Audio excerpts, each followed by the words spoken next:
I am back today to talk mainly about the Eastern Conference once again.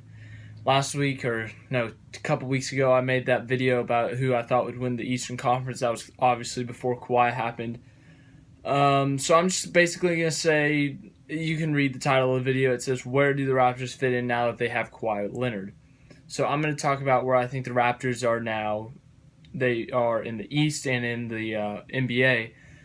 Now that they have Kawhi Leonard, and sometime later this week, I'm going to make my own personal NBA power rankings kind of thing, where I just rank teams based on what they look like right now, their rosters, their skill level, even based on what they did last year. I mean, you could look at that, but that's not what we're doing today. Today, we are focusing on the Toronto Raptors and what they look like with Kawhi Leonard.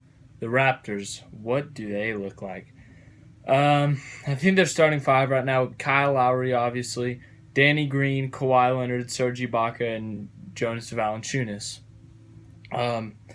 That's a pretty solid lineup. You got Kyle Lowry, who can drain threes. It's a solid guard. You got Danny Green, who's a good guard. He's not an all-star or anything, but he's still good. Kawhi Leonard, we've seen Kawhi Leonard play. We know who Kawhi Leonard is. Serge Ibaka, great defensive player, can swat shots out of the air. Valanciunas can score, grab some rebounds. So, I mean, it's a pretty decent starting lineup. Coming off the bench, you got CJ Miles, you got Norman Powell, Fred VanVleet, and CJ Anunoby. So, that's still a pretty good team. I think if they would want to win the East with confidence, they would need some more depth for that. So, here's where I have them at. They're a good team. Let's face it. If Kawhi plays, if he wants to play for them, he doesn't bail out like he did with San Antonio. He plays a full season, full health, full maximum capacity. That's a pretty good team.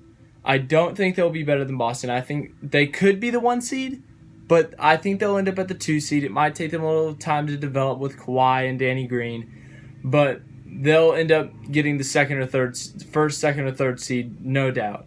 So Toronto, obviously in the playoffs, they played the 7th seed. I don't know who that would be, but they easily move on to face Philly in the conference finals. Toronto versus Philadelphia. That is a very interesting matchup because you got Ben Simmons against Kyle Lowry as your guards. You've got Kawhi Leonard as your small forward. And then on the other side for Philly, they have Joel Embiid as their big. They got JJ Redick. They got some good players on that team. So obviously the 76ers are a very difficult team to play. So what happens? I think Toronto's home court advantage ends up helping in the end. They don't choke like they normally do because of Kawhi. Kawhi's defensive ability and his ability to score on the offensive end helps the Raptors so much and helps them stop the 76ers. I think they won that game that series in 7 games just due to the fact that Kawhi Leonard can play on both ends of the court and that he's just so effective. And Serge Ibaka, obviously, on defense helps against Joel Embiid. I mean, it's a tough matchup, but I think Toronto edges out Philly. Here's the big matchup. So, as I said, I think Toronto, just Kawhi Leonard adds a whole new effect. 1, 2, or 3 seed for sure.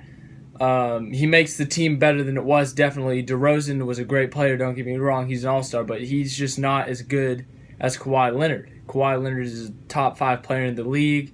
He's, as I've said, his ability to score, his defensive ability is incredible. I mean, he's just so good. I mean, it's incredible. So what does this mean?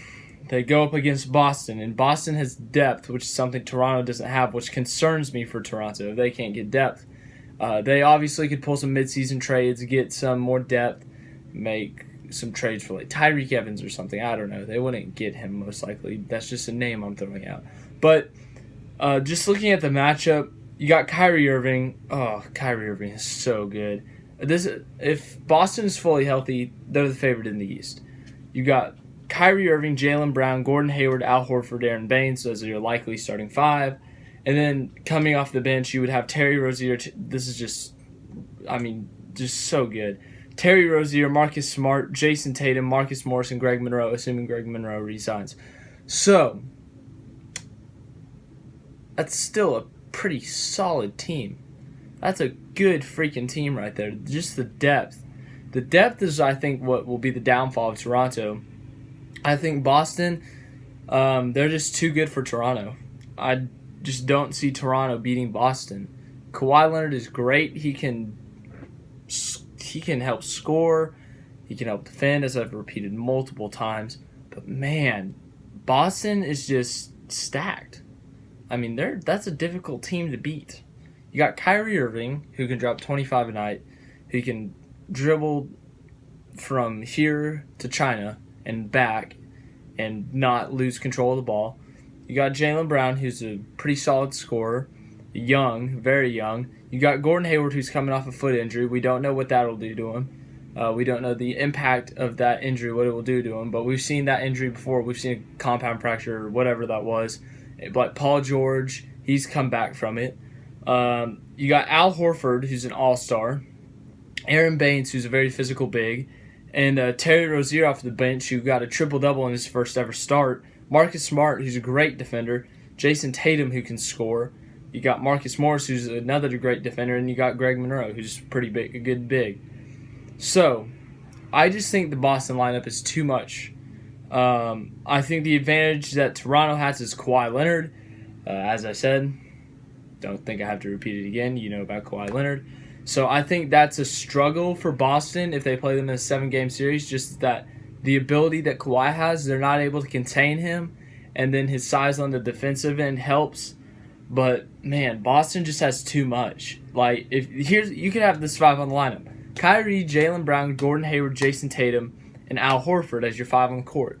Those are 5 guys who can all make their own shots and score on their own. And you can't defend all 5 at once. You got to let one, like, Kawhi can't guard all 5 of them at once. So guys like Kyle Lowry, Danny Green, Serge Ibaka, they're going to have to step on defense. We've seen Serge Ibaka, he's finished 2nd in Defensive Player of the Year before. Danny Green's a pretty decent defender. So, I mean, unless these guys can step up on defense, I think Boston wins the East. I still think Boston is the best team in the Eastern Conference. And that, man, Toronto is really good, but they just don't have enough to stop Boston. So where do the Raptors fit in the NBA? Not just the Eastern Conference, but the NBA, as I said, the whole league. Let's face it, Golden State, better. They're the best team in the NBA. Houston, I think Houston's still better, even with the addition of Carmelo Anthony, unless Carmelo Anthony did what he did in OKC. Makes the team 20 times worse. Boston, as I said, better, so I think that puts Toronto at about the 4. Unless Oklahoma City can surprise, unless LeBron can carry the Lakers like super hardcore, I don't see them being better. But that's where I have it right now. I have the Raptors at the 4. Big for them, obviously, to get Kawhi Leonard. They gave up DeMar DeRozan for it, but I think it's good for them if they can end up convincing him to stay long-term. That would be a definite win for them. But that's all I have for today. Thank you for watching. Like, subscribe, share, all that fun stuff. But I'll likely make that power ranking video tomorrow since it's fresh in my head.